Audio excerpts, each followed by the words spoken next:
Hello cupbearers, Mami Archer and Ellie Archer here. After 3 weeks ng pagpaplano, noon nga pong ating clean up drive and paging project para sa eskwelahan, dahil nga sunod-sunod yung pag-ulan, ngayon po ay binigyan tayo ng magandang panahon ng Panginoon at nandito po tayo doon sa tinarget ko na teacher na matutulungan natin because yung area po nung harapan nila ay talaga naman pong maraming lamok. At the same time nakita po ninyo yun dun sa gilid ng puno is talaga pong tambak-tambak na dahon. So at saka meron pong manhole, yung kanal po namin yan nung elementary kami, yan po talaga ay malamok. So hindi pa po kami naglilinis, nagliliparan na yung mga lamok na kasing lalaki ng langaw. Do payat ang mga lamok pero ang laki po talaga nila, no? So yan po, nakikita po ninyo, kasama ko po si Ate Claire, si Janice at ako, tatlo po kami because si Monica ay nag-aasikaso pa ng kanyang pagde-decorate doon sa classroom nila. Definitely kasama dapat namin siya, pero syempre we have to understand na dalawa lang din daw sila nag-aasikaso doon sa classroom. So kaming tatlo na lang ang nag-asikaso ng paglilinis. Awa naman ng Panginoon, nagawa naman naming linisin sa lakas at biyayang ipinagkaloob sa amin ng Panginoon because after namin mag-decorate doon sa classroom namin, well, sila lang pala because ako tamang picture lang ako doon. Pero tumulong din naman ako maglinis. No, alam nyo naman ako, marte-arte. So, yun nga, pagkatapos namin doon, bumaba na kami. Tapos, inocular ko ulit. Tingnan ko kung ano ba yung mga lilinisan ngayon, yung mismong lilinisan ngayon. And then, nakita ko, ni-strategize ko na, at syempre, ayan, dyan po namin tinapon. So, ito na nga, yung mga sako doon na sinabit nila Kuya Buddy na wala pang laman, Kuya Buddy, kinuha ko po yun at shout out po. Ayan, so may kasalanan ako sa'yo, Kuya Buddy, nako po, ayan. So, ako kasi yung tipo nung tao na kapag meron na akong plano, may kasama ako, wala, i-execute ko yan kahit ako lang mag-isa. At linawin ko lang po, yung pagging machine po, lahat ng about sa pagging, sa akin po yan. Personal po yan sa Emmanuel Static. Nag-share lang po ako para doon po sa school because kinausap ko po yung aking classroom president, no, si Pres Jonah. Nasabi ko, Pres Jonah, ang dami na po talaga na nadedengge. Kasama po doon yung pamangking ko, at yung classmate po namin is also nadengge na rin. At na-hospital na po yung dalawang bata. So, ang sabi ko, sabihin mo sa leadership, kailangan may pagging. So, sinabi niya, pero wala nga raw pong sagot. At the same time, sabi ko, sige, kung hindi sila mag-take ng action, mag-take tayo ng action. So, nag-create ako ng team doon sa school at ilang weeks po namin tong talagang dapat noon pa namin nagawa. Pero dahil nga po masama yung panahon, palaging napopostpone. So ito po, pine-prepare ko na po yung pagging. Sinabi ko talaga sa kanila na ako na yung sa pagging machine, ako na yung sa solution, ako na sa carrier para lang makapag-pagging. Tapos ang sabi ko sa kanila, simulan natin dito sa new building. The problem, nung nag-ocular ako doon sa area, is talaga pong madamo pa. So sayang yung solution. Bukod sa maulan-ulan, sabi ko na ako, hindi uubra, masasayang yung solution. Pero itong dalawang teacher nga po na to, naging tatlo nga po ngayon biglaan dahil nga po sabi ko, nung natignan ko yung area din dun sa kabila ng teacher ko, na naku, hindi pwede na ito lang tapos iiwanan yun dahil lilipat lang din yung lamok. Kaya yung dalawang classroom na yan is talaga pong pinaging ko na din. Kinausap ko yung teacher kanina because akala niya student nga po kami nung teacher nakatabi niya. Sabi ko, hindi po, teacher po namin siya, hindi po niya alam na maglilinis kami lang po yung nag-initiate. At sabi ko doon sa HR president nga po namin sa classroom is, ito ay magiging initiative ng section natin. But the funding is from Emmanuel Static. So, okay naman, no? So, hindi rin talaga alam nila, Pres Jonah, na nagsimula na kami. Walang nakakaalam nito. Ngayon lang nila tumalalaman pag napanood nila. So, okay na.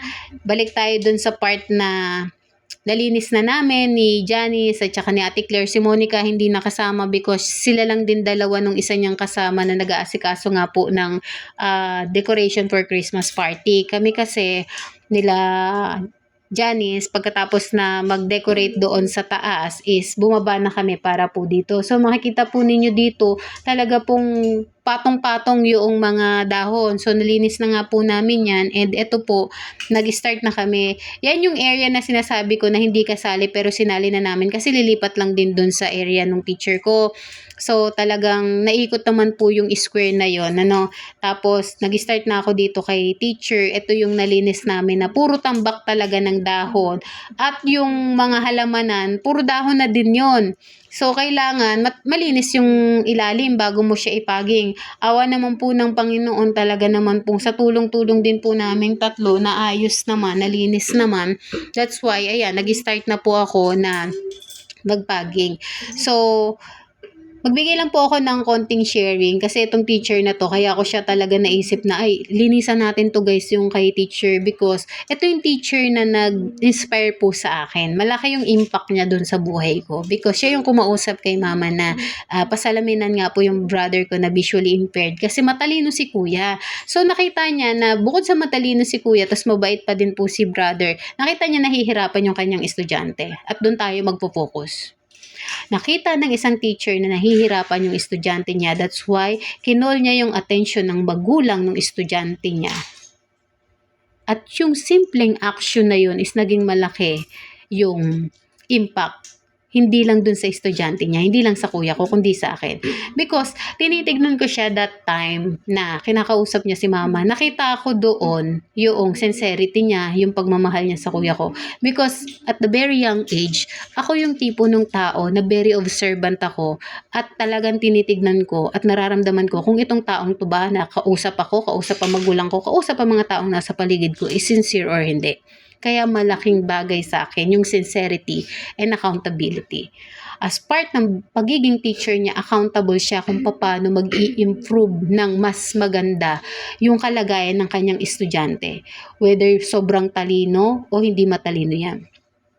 Imagine, sa simpleng action behavior ng isang teacher, hindi lang yung estudyante niya ang nabibigyan niya ng impact, pati yung mga bata na nakakakita sa kanya. Palagi ko po sinasabi yon sa aking mga vlog.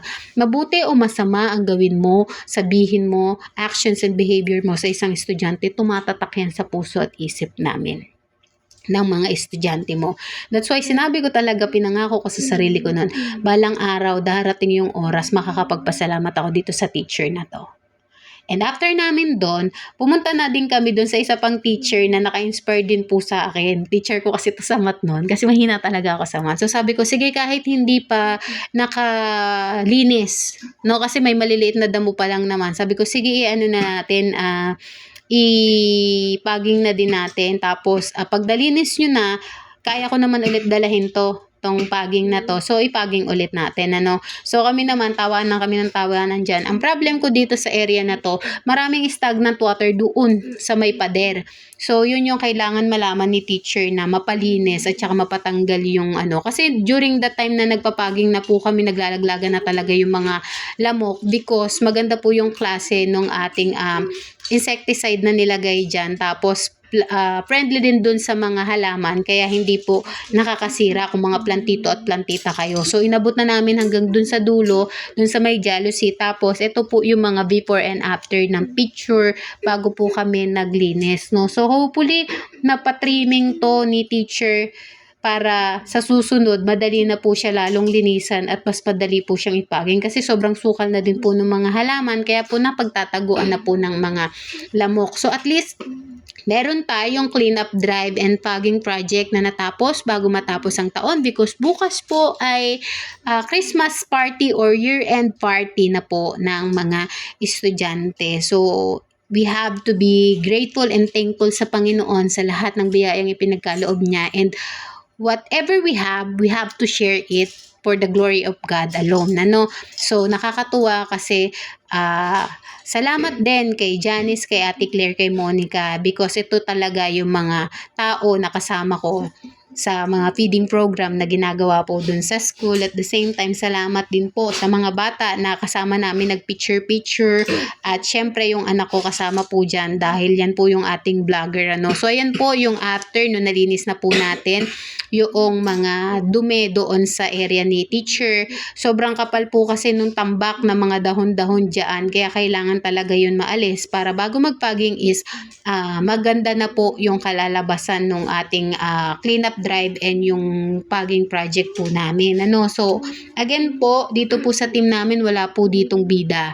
Lahat po kami at lagi kong sinasabi sa team ko, kayo yung will, kayo yung lakas na binigay sa akin ng Panginoon para mag-initiate ng mga ganitong bagay. Because yes, kaya kong mag-provide, kaya kong ibigay kung ano yung kailangan. Pero paano ko gagawin yun kung mag-isa lang ako? No one is an island. Kaya po itong team ko ay talaga pong pinagmamalaki ko sila. So again, walang bida po sa amin. Ito po ay para sa mga good teachers at doon po sa ating mga estudyante.